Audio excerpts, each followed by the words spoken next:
Welcome to the Girl Means Business podcast. I'm Kendra Swalls, a former teacher turned entrepreneur and mom of two. As women, we are so much more than just one thing. We're wives, moms, entrepreneurs, side hustlers, and dreamers with goals and ambition. On this podcast, we'll talk about everything from juggling family, work, and fun to making your dreams a reality through simple, effective marketing strategies, all designed specifically for the busy mom who doesn't have a lot of extra time. So whether you're just getting started or already have an established business, there's something here for you. If you're ready to take on the challenge of becoming your own boss and making your dreams a reality, then let's get started because this girl means business. Hey there, and welcome to episode 224 of the Girl Means Business podcast.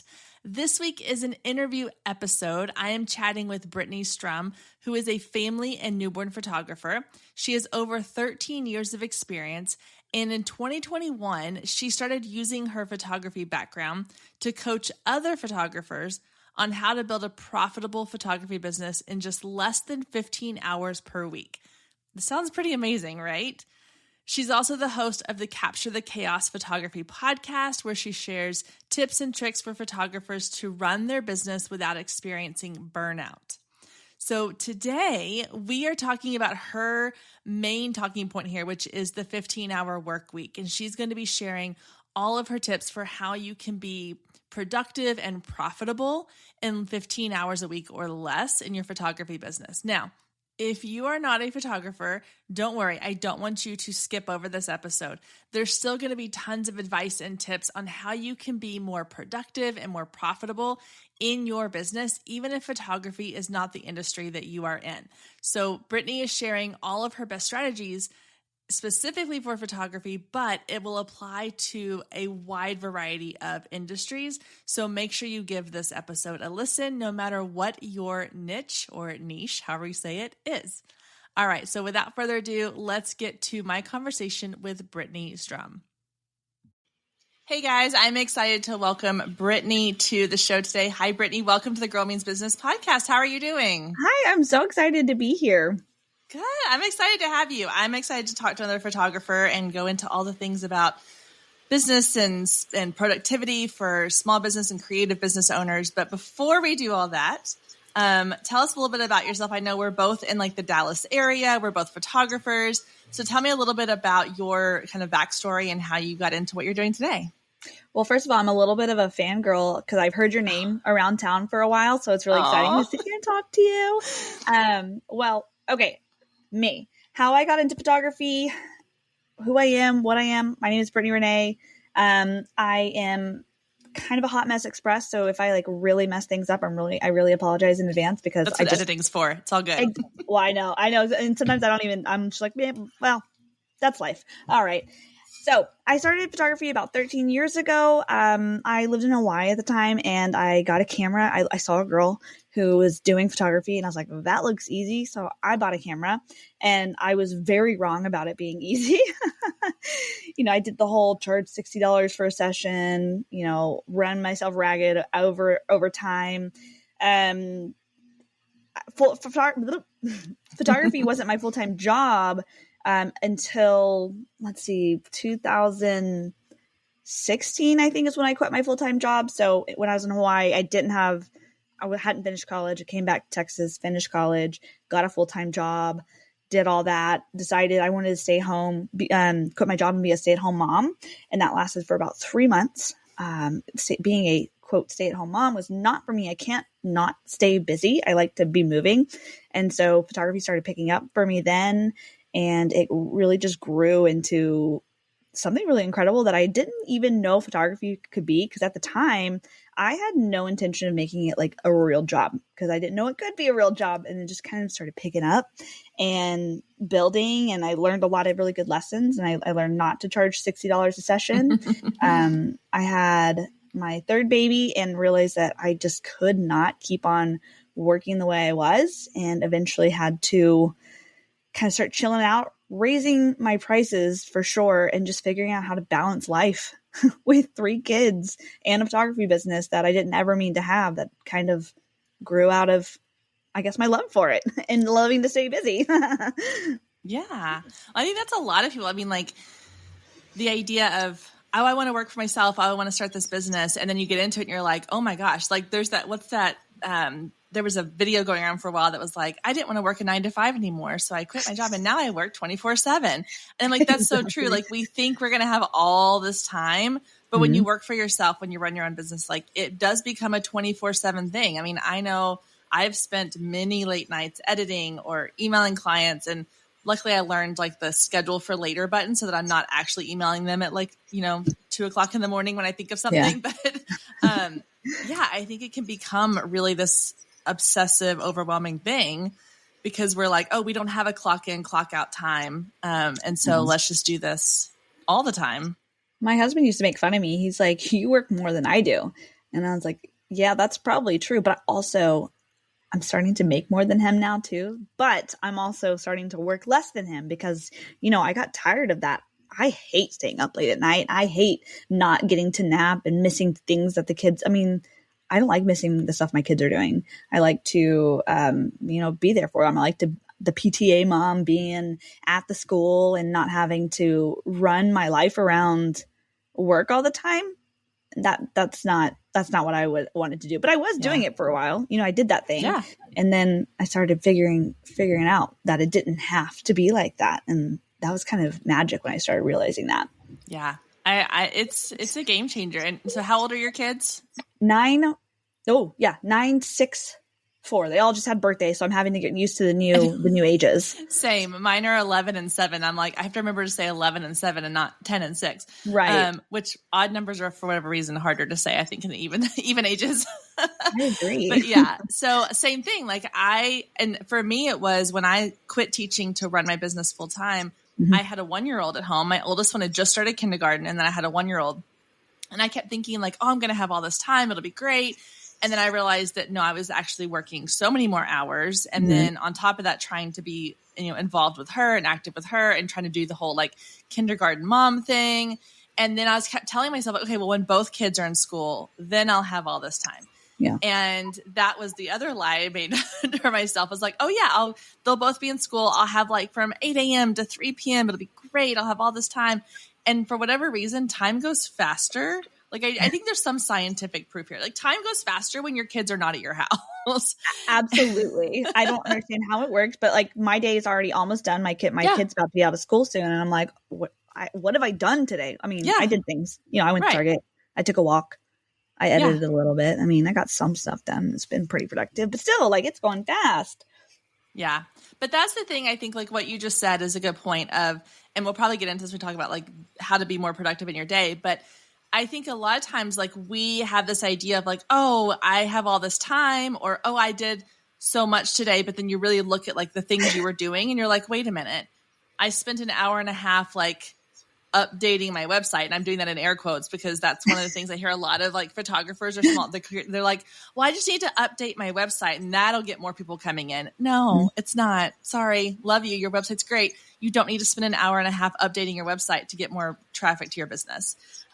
So when you really look at like, how am I spending that time? A lot of times it's like a rude awakening of like, oh, I really didn't accomplish hardly anything today. Well, yeah. I will say there are some times that you do need to update your website, like get some of those SEO keywords on there. But I mean, making it look prettier and prettier isn't going to work at all. Yeah. If, it's not. I love some SEO. Like, let me tell you, I'm a big SEO fan because it kind of books for you, or, it helps clients find you while you're sleeping rather than Instagram that you have to post on it every single day in order to keep those people coming back. So, and I mean, kind of on the flip side too, like, oh, I marketed my business today. What does that mean? Did you mean you posted on Instagram and hope people were going to find you that? I mean, yeah, they can find you. It's just, then you have to do it again tomorrow and then the next day and the next day and the next day. And it's kind of like when you look at it that way, it's really overwhelming and exhausting. Yeah. It's the hamster wheel. Yeah. So you have created this idea of a 15-hour work week. So let's talk about that. So that breaks down to essentially 5 days a week, you're working 3 hours a day. So how that, in some people's mind, they're like, wait a minute, that doesn't seem like it's nearly enough time. Yeah. Obviously you've got some systems or processes in place. So let's kind of break down like what that means for you in your business and how you were able to get to that point. First of all, let me just kind of preface this by saying I think it's important to know what your version of success looks like.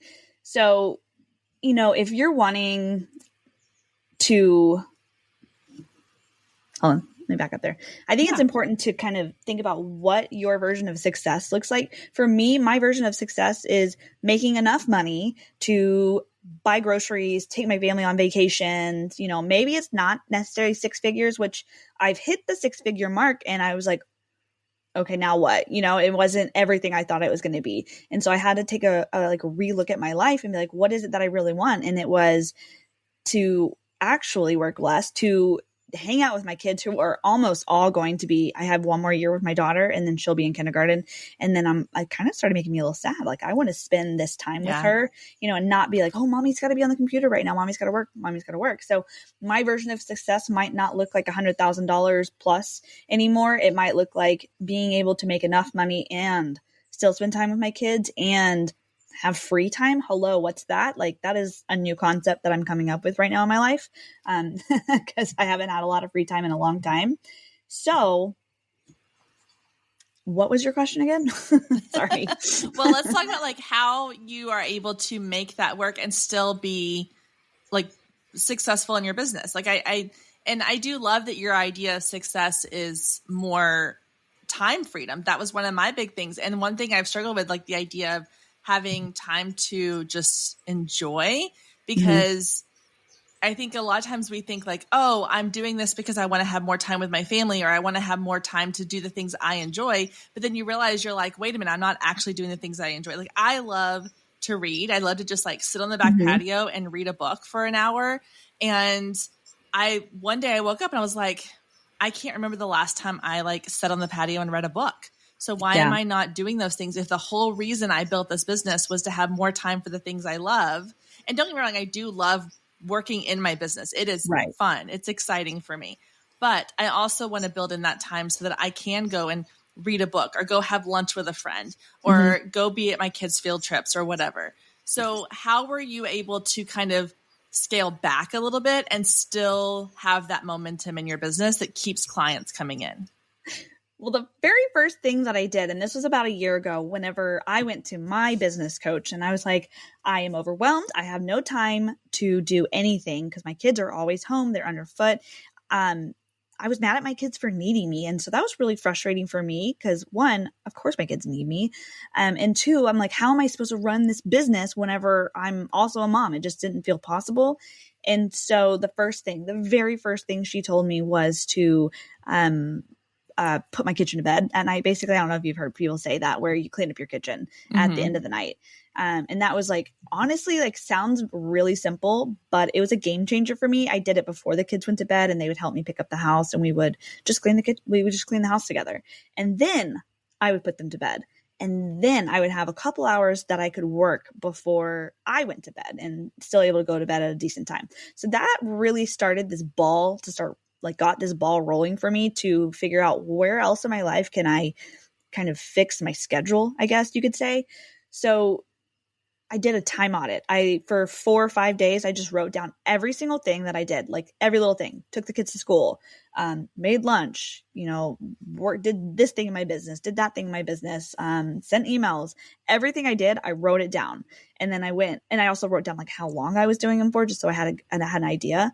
And then at the end of those 4 or 5 days, I looked and I said, okay, what do I really not need to be doing? How can I group these things together? So if it was, I'm a photographer. So if I was editing, then I'm like, how can I squeeze, rather than doing 10 minutes here, 10 minutes there, 10 minutes there, how can I put it all together? How can I batch these things? How can I batch my Instagram posting, my email writing, my blog post, things like that? And then I just went in to see what could I outsource? What could I actually give to someone else that felt comfortable at the moment, because I was not outsourcing anything a year ago, which is really hard to believe now because I'm like, click a button, I outsource everything that I can outsource now, and it's amazing.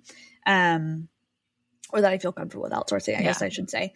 So then I did that, and then what could I automate? I already had a lot of things in my business automated, like emails, booking calendars, and things like that. So that was already pretty much squared away for me personally, but I looked to see where else I could automate things like my groceries. I decided to start doing an online grocery order, and that really saved my life a lot. So it's just kind of like doing a time audit and figuring out where I was spending my time, where I had free time, and what did I not need to be doing anymore. Yeah. Okay. So a couple things I want to touch on that I think you brought up that are really good points is one, the time audit. So this I think is so helpful. I had a business coach years ago asked me to do the same thing. And so she had me for just 5 days straight, keep a running tally, like on the notes app on my phone of same thing. Like I dropped the kids off 15 minutes, went for a walk, 25 minutes, whatever, did a little laundry, 20 minutes. And that alone was so eye-opening of like, oh, I really am like, when I say I don't have time for something, that's not true anymore. Like I can see where I have, like where all my time, it's kind of like keeping track of your budget for your income and your spending, but you're doing it for your time. And I always say that time is a currency, just like money is a currency. And if you're going to go in each month and track your currency of your finances, you need to also be doing it for your time. And I'm not saying keep track of it like that forever, but I do think that is really eye-opening for a lot of people to be like, oh, okay, now like I can really see that there's a lot of spots where I could be either doing more or, oh, I was wasting all this time on X, Y, or Z. And so that I think is really key. When you did that, did you just do it like writing it all down? Were there any like tips you have for someone who's like, oh, I need to be doing a time audit for myself? Like, how did you kind of manage that through? Like, how did you remind yourself like, oh, I need to keep track of this? Because it's hard. When you sit down, you're like, oh, I'm going to sit in car line and scroll Instagram. I need to make sure I take note of that. Like, it's not something we naturally or normally do. So how did you kind of make yourself do that for that time period? Stay with us. We'll be right back. If you've been listening to the Girl Means Business podcast for any amount of time, then you know my love of email marketing runs deep. Not only is it a great way to generate new leads, but it's one of the most effective methods for nurturing warm leads and turning them into sales. Now, over the years, I've tested several email platforms, and my favorite by far is Flowdesk. Not only do they make email marketing simple and easy, even for the technically challenged, but they have everything you need to create stunning emails, capture leads, make sales, and automate the entire process, giving you time back in your busy day. And the cherry on top is you're only charged one flat fee no matter how many subscribers you have. So while other platforms will increase your price when you go over your pricing tier limit, Flowdesk has no price increases or hidden fees. If you're ready to give Flowdesk a try, click the link below in the show notes to save 50% off your first year. Let Flowdesk help you design emails people will love. Click the link below and check it out. I have a feeling you're going to love it just as much as I do.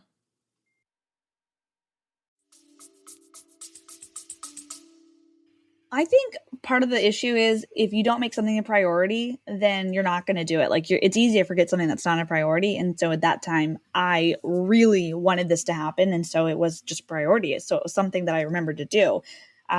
You could every couple of hours, like set a note, like an alarm on your phone to go off and remind you. But then I bet you'll start forgetting some of the things that you were doing. Right. Oh, how long did I walk for? Or how long did it take me to do the laundry? I mean, so I think really what it boils down to is make it a priority, make it something that's important to you, because yes, it's a pain in the butt to do that, to sit down and be like, okay, well, what am I doing now? What am I doing now? But it's only 5 days. And if you could save the rest of your life by doing that, it is more than worth it. You're serving yourself in the future by doing just 5 days of something that you don't really enjoy doing. Right. Yeah. Well, and that's yeah. Like the comparison of doing it with your finances is, it doesn't come naturally. You have to kind of train yourself to do it. And again, like with the time when you're not doing it all the time, you're just doing it for a short amount of time. Mm-hmm. And I would say definitely do it at a time when it's kind of your most normal block of days. But then at the same time, like, so let's say with your finances, you're like, oh, I need to figure out where I can save money. So you go in, you realize, oh, I've been spending $500 a week on eating out 3 nights a week or 4 nights a week or 5 nights a week. So you go, I need to cut back there. I think you do the same thing as you go in, you say, okay, I am spending 4 hours a week scrolling social media mindlessly. Yep. not actually doing anything, just scrolling, I could probably cut back on that. Or, oh, I thought editing was only taking me 30 minutes. It's really taking me an hour and a half because we have Right. like Yeah. You like time lose time when dysmorphia you a little start editing. bit. Yeah. So Well, the next thing, oh, go ahead. the funny thing you said, because that's exactly what I found is that I was spending so much time on social media and I was like, holy cow, I was spending like 2 to 3 hours a day at least on social media. Who knows what I was doing? I don't know. And that really got my wheels spinning. I'm like, okay, so, if I did that, how many bookings did I actually get from Instagram? And I used to actually get a lot of bookings from Instagram, but lately, in the last couple of years, it's been a little less. And then I went and looked and I was doing a leads tracker to see where they were coming from Instagram, if my leads were coming from my website, or where they were coming, right? Or word of mouth. And what I was finding is they were all pretty much coming from word of mouth and my website. Okay, so why am I not spending more time there? Why am I wasting 7 to 15 hours a week on Instagram when I should be putting my time over here? And so that's something that happened when I was doing that time audit. And you were talking about time as a currency. That was, my time was very low dollar. I don't really even know a financial term for that one, but it was not paying off being on Instagram so much. And so I started putting my time into more important things that are going to have a better ROI, or return of investment, in this case, time investment rather than money investment. So, I mean, yeah, it'll be really eye-opening for you to see what you should have been doing or what you have actually been doing and how it's actually serving you. Yeah. And if you really look at like the people who have successful businesses that you might be looking up to, 95% of them are not spending 10 hours a week on social media. They're doing the other things in their business that are actually bringing in revenue. Well, and sometimes we'll look at people and like, wow, they have 10,000 followers. But then if you were to talk to them one-on-one in person and get like really like connected with them, like, so how's that going for you? You're like, all I do is spend time on Instagram and like, it's just not serving me. And they will start, eventually they get smart and they start to change that, hopefully. But, just because you've spent a lot of time on Instagram and you have 10,000 followers or whatever the golden number is right now, that doesn't mean anything. It doesn't mean you're getting clients. It just means people are clicking a follow button. And there's absolutely no heart that goes into clicking a follow button on social media. Yeah. Yeah, absolutely. Oh my gosh. We could go on a whole like social media tangent. This is not a social media episode. I know. But don't get me started. I know. It's a whole like rabbit hole I could go down as well. I have my strong feelings about it. So the next thing you mentioned that I want to kind of go into is this idea of like batching or like block. I call it kind of like time blocking. Yeah. But I think that's really smart too. And again, I think everything you talked about goes back to that audit of, okay, am I doing 10 minutes here and 10 minutes? Like, I know for me, what I found I was doing when I first was home with my 1-year-old was it was like, okay, I would sit down for 15 minutes and I would respond to some emails. And then I would get up and go do a load of laundry. And then I would sit down for 15 minutes while my daughter watched an episode of a cartoon and I would, edit for a few minutes. And then we'd get up and we'd go play outside. Yeah. So I was like, same thing as you. I was like, wait a minute. why am I doing like it? Our brains, I don't think, are designed to switch that quickly from one task to another. Like there's some study I listened to a podcast one time where they talked about that. Like our brains 22 minutes to get back into. So if you only spend 20 minutes in a task, you're not really in it anymore. And so I know I'm like getting real excited about this. I'm like, yes, what you're about to say. I know we literally aren't meant to multitask. It's you can't. It's not. Moms are really good multitaskers, quote, good multitaskers, but no, that means just we get nothing done because we just keep switching tasks. Yes. So sorry. Yeah. I got real excited there. It makes me think of like, before you go work out, you're supposed to like warm your body up. Like you're not just supposed to like jump on a treadmill into a full sprint. You're supposed to like warm up into it. And that's exactly what our brains need when we switch tasks is they cannot just jump from a full sprint on one thing to a full sprint on something else. You have to give it time. And we forget that like when we're just doing these little dots of time, we aren't actually accomplishing as much as we think we are. No. So how are you able to kind of look at it and go, okay, I have all these like little blips here where let's just say editing. I'm editing for 15, 20, 30 minutes at a time when really I need like a 2-hour block of time. So how did you then combine those and find a way to make them, because some moms are probably listening going, I don't have 2 hours to sit, like I don't. Yeah. So how do you, or what's your recommendation for someone who's like, I know I need to combine all these into one block of time, but how do I do that? That's a really good question. Well, first of all, I think when you think about it, right? Like, let's say I'm trying to think of like the people who are absolutely really have probably no schedule, or their schedule is not their own right now. And I'm thinking of moms with toddlers at the moment. Yes. I am officially out of the life of mom as a toddler. I no longer have a toddler. My daughter goes to school a few days a week. So I know I can sit down and spend 2 hours a week or 2 hours a day or whatever time during the week to spend on one task, right? Because she'll be in school. Whether I actually let myself sit down and do that, that's another task or another conversation completely. But I'm trying to think of those moms that you really don't have that time. Nap time, hopefully, is when you can sit down and do it. So you'll have to sit down, look at your schedule as a whole, and figure out where, from that time audit is when you find this, right? Where can I move things around? So let's say during nap time, you're doing laundry, you're having some rest time, you're cleaning the kitchen, you're, sending a couple emails, and then you'll edit for 15 minutes. Okay. Let's say your toddler's nap just 1 hour. I don't even remember how long toddlers nap anymore. Let's say it was 1 hour. So that was like 5 different things that you were doing in that moment. But could you have sat down and edited for that 1 hour? Okay, well, then what do I do with my laundry and my dishes and stuff like that? Well, did you let them watch TV? Did you have to sit there and watch TV with them? Can they color for a couple minutes on their own? Can they, make a puzzle by themselves? And I'm not saying, never play with your kids, of course, but there are some times when it's good for them to play on their own, or it's okay to give them some screen time every once in a while. Like I know there's like really big feelings about screen time.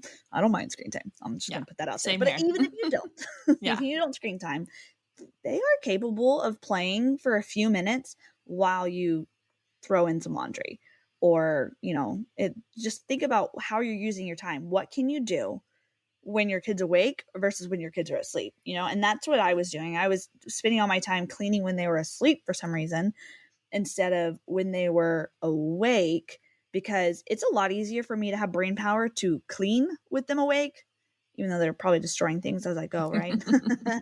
Than it was to sit down and try to like focus on writing an email when they're talking to me. So it takes a lot less brain power to do the dishes while they're talking to me than it does to write an email. So what can you move around in your day? All that goes back to that time audit where you're starting to see where your time is spent. Yeah. Yeah. So one of the things that I think this comes from when I was a teacher in the classroom. I saw so many kids who had no autonomy at all. Mm-hmm. And it was one of those things where I was like, my kids are going to understand what it means to be able to do things on their own. Mm-hmm. And this is no shame to the moms that do this, but I think that as a society, we have put pressure on moms to be super moms, mm-hmm. to be like doing something with their kids all the time. And if you're not coming up with these really, creative crafts, or if you're not doing these really exciting, like elaborate obstacle courses in your living room, you're not a good mom. And I'm sorry. And I'm just going to say, if you have little ears listening right now, mute for a second. That's bullshit. Yeah. Like, we should not, as parents, feel like we have to be with our children all the time. They also need to learn from a very young age how to do things on their own. And I see this like night and day with my oldest versus my youngest. So my oldest one was in daycare or school because I was teaching full time when she was little. And when she was super little, she was with my in-laws multiple days a week. But she, from a very early age, has been very independent. Like, will go and kind of do her own thing. She likes to have people around and she likes to do things, but it's more of like, hey mom, will you play this board game with me? Mm-hmm. Or hey mom, can we go do this thing together? As opposed to like, if I say in the summer, hey, I need an hour to go get these things done, she'd be like, okay, I'm going to go in my room and draw or read a book or do whatever. My youngest one, because she was home with me, she wanted a little bit more of like me time. And I felt that pressure to like be on with her all the time. And I had to remind myself all the time. I was like, no, it's okay if I go, hey, you're going to go watch Bluey for a few minutes. Yeah. And that's okay. and I will be in the same space as you, but I'm going to be on the couch folding laundry, or I'm going to be in the kitchen doing this, or I'm going to be here beside you, but I'm going to have my laptop doing this other thing. Right. And she now has learned over time, like, how to be autonomous. But it's, I think for all the moms listening, just know it's okay if you are not at your child's side 24/7, if they are home with you. It's okay to go, they need to learn how to be independent so that you can get things done too. So Thank you. that's my like soapbox PSA for everybody. I was trying to be a little sensitive. I'm like, oh, I don't know which direction we lean here. Cause I mean, I am totally on the same board with you. Page thing. Yeah. Hey, there you go, Paige. You're on the soapbox with me. I'm playing on the board game with you. I don't know. Yeah. Like yesterday, I forgot that I was supposed to send an email to my email list yesterday. And so at noon, I was like, oh man, I wanted to send this email out because I didn't task batch it, right? This is my fault for not doing that before. So I should have done that. And so I had to sit down, and she wanted to, play with me or color with me. And I was like, you know what? You want to work with mommy? You draw a picture right here, and I'm going to sit at the table and I'm going to write this email while you're working. So we work together. And we'll do that sometimes. And she thinks it's fun. She just wants to be next to me. Yeah. And that's really all it is. She just wants to be near me. Yeah. In the vicinity. Yeah. Yeah. With my little one, I would do that. Like, she thought it was so cool to like get to, like, sometimes I would just open a Word document and let her like type on my keyboard on my computer. And so when she was really little and I was working from home, I would bring like one of those little plastic, like little Tykes tables that she had in the playroom. I'd bring it into my office with a little chair, and I would set up a whole little desk for her. Like, I would have some paper, and I would have like a little cup with some like crayons in it that were her pens. And then I literally just out of like a shoebox, I kid you not, it was a shoebox that I cut up. And I had like, the people listening to this won't be able to see this, but these little like keyboard covers. So it looks like it has all the keys on it, but it's like a little sticky cover that goes. So I had several of these that I'd got like in a pack, and I laid it across the shoebox, and it was her computer.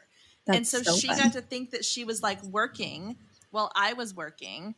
And she felt so cool. And literally it took no money, no time. I mean, a few minutes to make, but it made her feel like she could sit there for 30 minutes and work, really draw and pretend to type while I did the same thing. And that made her day. It's these little things. They don't need you like dropping everything for 8 hours a day to spend time with them. They just want to know that they're near you. Yeah. So, okay. And yeah, go ahead.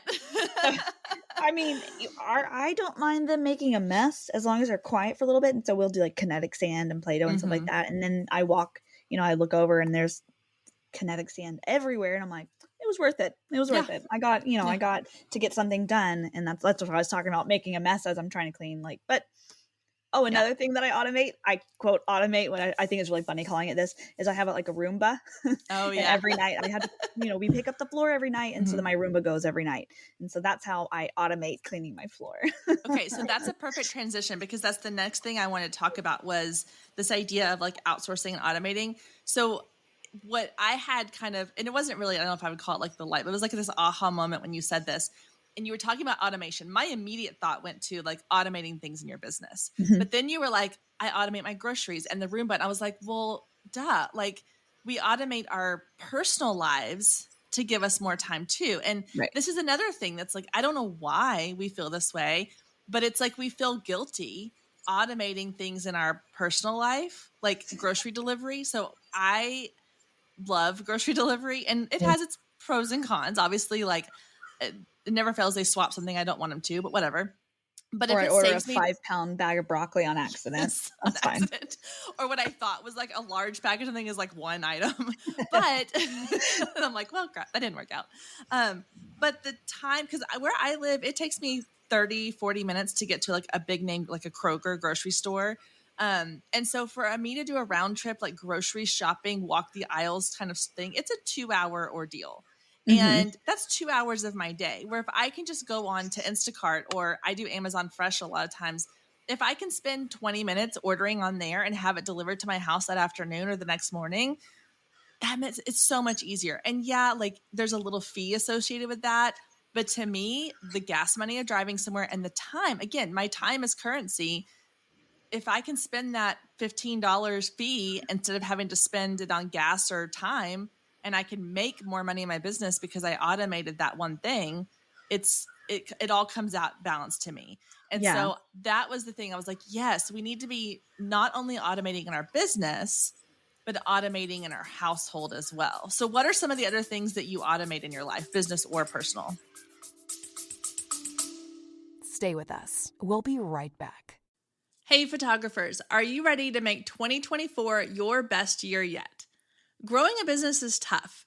You're following all the successful photographers and experts, soaking up their best advice and downloading all their free guides, trying to replicate their success only to come up lacking, blaming yourself when their methods don't work for you.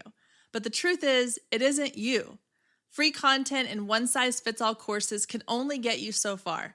What you need is personalized help and guidance, but that can get expensive. Well, not anymore. I've created the perfect solution to get you personalized results for less than $2 a day. Introducing the Focus Photographer Lab, a one-of-a-kind coaching membership that gets you one-on-one results for a fraction of the cost of traditional coaching. Inside the lab, you'll find the 3 C's to success: classes, coaching, and community. With classes, you gain access to a treasure trove of pre-recorded trainings and invaluable resources. With coaching, you get monthly live trainings and Q&A sessions, along with my favorite part, the weekly one-on-one office hours, where we get to address your unique questions and challenges. And then there's the community, where you get to connect with an amazing group of talented female photographers who share your passion, supporting each other and inspiring each other to greatness. The best part is it doesn't come with an expensive one-on-one coaching price tag. You get all of that for just $47 a month. You can even try it for free for 14 days to make sure it's a good fit for you. And there is no contract and no obligation. You can cancel at any time. So what are you waiting for? Head down to the show notes and click the link to learn more and get signed up today. And let's make 2024 our best year yet. So we kind of eat the same food for dinner every week and lunch every single week. And so my grocery list, like on Kroger, when you go on there, it's like buy again. I go click, click, click, so click, great. click, and it's basically the same thing. So I don't have to like use that brain power to go through and like, what am I gonna have this week? What am I gonna have this week? We'll change it up every few weeks, but then I have like a solid 3 weeks where we're gonna eat the same thing again. Sounds boring, and it is, but I'm also trying to eat healthier, so it's really beneficial in that way. And then obviously, and I want to say something really quick on that, because I have always, like, as a kid growing up, my mom made dinner every night for the most part. And it was always like a big to do. It was like, chicken breast with rice and a salad, and then like a little fruit salad or whatever. It was a big thing. And so I, coming into adulthood and parenthood, was like, oh, we have to have like these like 3-course meals, and it has to be like something, we have to change it up all the time. And then I was reading an article one time, and it was about this mom, and she was like, when my daughter's teacher asked her something like, what's a tradition your family has that you really enjoy? And her daughter said, Friday night pizza night. And she was like, oh my gosh, Friday night pizza night is literally just like, I'm done for the week. Let's order pizzas and have like, we're going to have like basically like a floor picnic in the living room and watch a movie or something and have pizza. And she's like, it was a thing of like, just out of convenience, but it became this thing that my kids like really latched onto and looked forward to. And so that helped me to kind of let go of this idea of like, hey, if we have spaghetti night every Tuesday night or whatever, like that's a tradition that we're creating. It's something my kids are going to associate with like comfort and, home cooked meal and sitting on the table together and all that kind of stuff, as opposed to, oh, I need to have these big gourmet, fancy meals or whatever. So anyway, that was one of the things, like the whole, like, plan your meals and have like a 2-week rotation of meals is totally fine. I think that's super smart.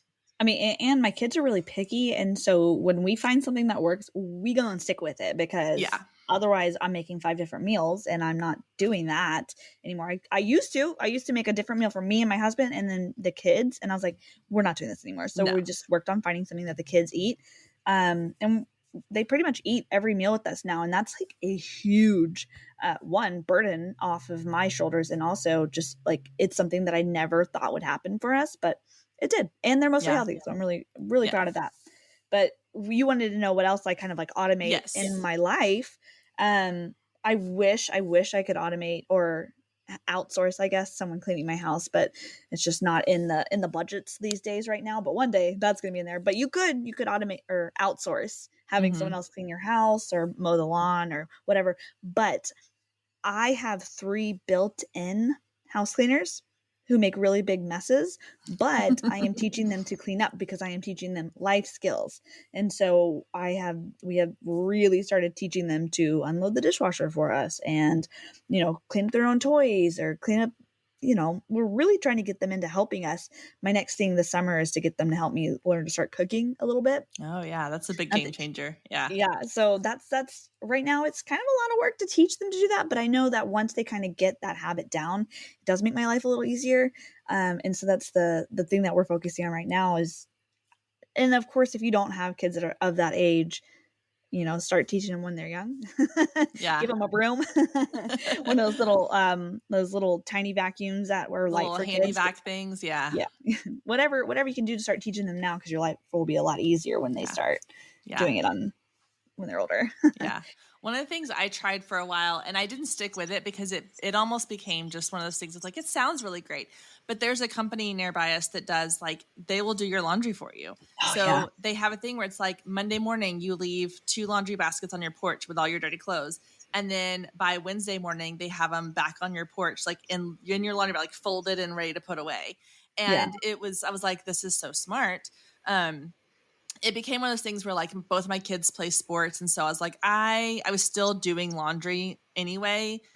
So it didn't quite work. But if you are someone who it's maybe it's just you and a significant other, or y'all just have a little baby and you just need somebody to wash all of the onesies and stuff every once in a while, it's a good idea, even just once a month, to say, I'm going to do one giant load of laundry and I'm going to outsource that. If that helps you. But I was like, it's a really smart idea. And that's the thing too, is I'm going to flip this around for a second and kind of go a little off tangent. But if you're looking to make extra money, these kinds of things, the things that we're talking about, people automating or outsourcing, are all things that you can start offering to do to make extra money. If you're someone who's oh no, I love doing laundry. I think it's so calming, and I can put on a show and fold laundry and do all the things. Offer to do it for your friends and have them pay you for it and make some extra money. That's a smart little side gig as well, because there's people like us who are no, please do my laundry for me. Do it, please. Yes. I started my kids folding their own. Well, no, let me back up. I started my kids around 5. They've all started putting their own clothes away at 5. And the day that I realized it was pointless to fold my kids' clothes was the day my life changed. Because what do they do? You put the clothes in the drawer and you fold it. It's all nice and neat. And they go in there and they're like, ah, and they pull it all out. And you're like, oh my gosh. So I stopped folding their clothes, or, I stopped folding their clothes and putting it away. They put their clothes away, but I don't make them fold it either. Cause I'm like, you're just going to tear it up. I don't care. It's in the drawer. We're good. I don't even fold my own clothes. My t-shirts get thrown into a drawer and then I shake them out. Dig through, pull them out, and that's good for me. I'm telling you, my oldest one, she's gotten to where, so she's the 11-year-old now. She's gotten to where she doesn't like it when I do her laundry because she has a system, and she's gotten to where she likes to have things she told someone the other day, she was like, oh, when my mom puts because sometimes I will take it and I'll just lay all their shirts in a big stack on the couch, and then I go transfer them to their beds. Yeah. And a big stack of shirts. Here's your stack of pajamas. Here's your stack of whatever. And then you just go put them away. Most of the time they do the take it out of the dryer and put it away. But sometimes I'm like, I need the dryer. Let me just get this done. But she was like, yeah, I like to have my short sleeve shirts and long sleeve shirts separated from each other. And my mom just puts them all into one big pile. And I was like, okay, well then you are on your own, sister, because I don't care.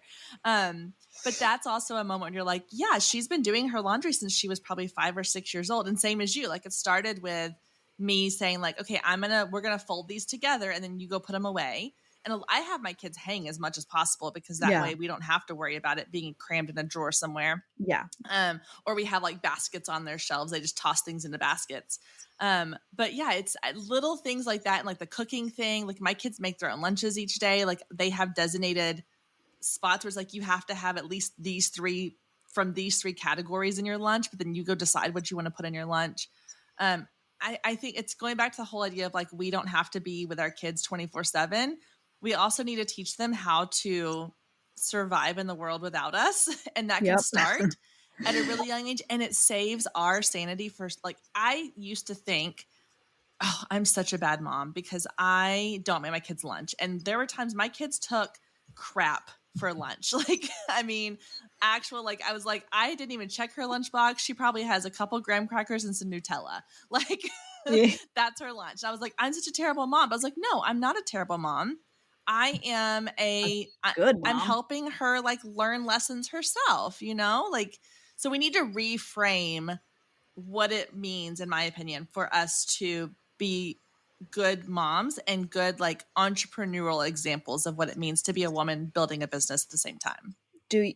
Right there, just off that, like that whole paragraph that you said, we could talk about another reason why I don't like social media. And it's because it just makes you feel like a terrible parent because you're not doing it the way someone down the street's doing it. Right. Like, what kind of mom do you want to be? I want to be a mom who has like really independent kids who can go outside and play for 3 hours, because there's nothing wrong with my kids playing outside for 3 hours as long as they're hydrated and fed, and then coming inside, grabbing their own snack and going back outside.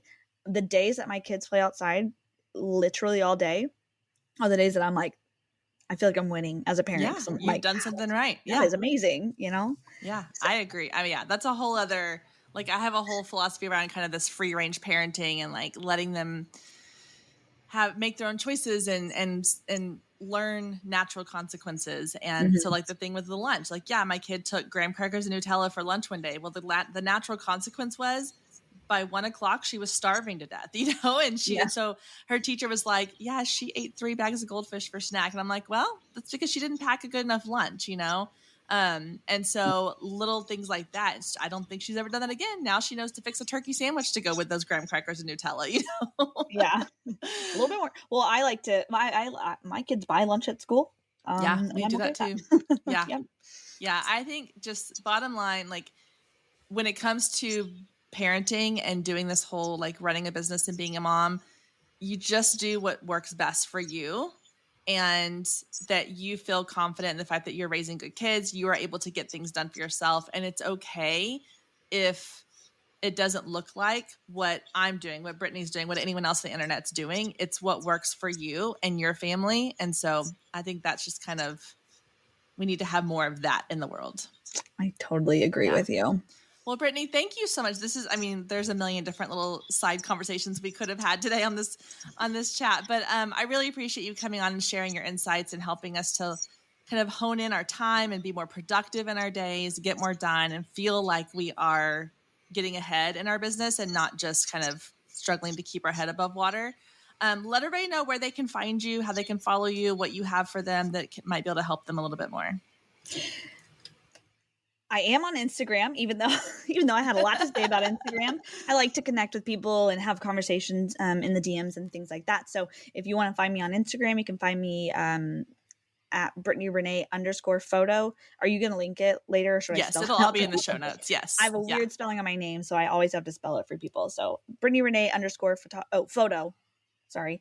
I'm on Instagram, and then I have a podcast as well. It's for photographers specifically. It's called Capture the Chaos. And if you want to know exactly what to be doing in your business to work 15 hours a week or less, I have a little freebie offer that you can download. It's a PDF, and it breaks down exactly what to do, how long to be doing it. And then also I go into a little bit more on that time audit that I did. So if you want that freebie, I'm sure you will also. Yes, it will be in the show notes. So you can grab that in the show notes as well. Yeah. And my website is brittanyrenee.com. Awesome. Well, thank you so much. This has been such a fun conversation, and I appreciate you coming on and spending your time. And yeah, go grab all those links in the show notes, guys. They're down there for you to go and follow her on Instagram, check out her freebie for you, follow or go check out her website. Tell her you heard her here on the podcast, and we will talk to you soon.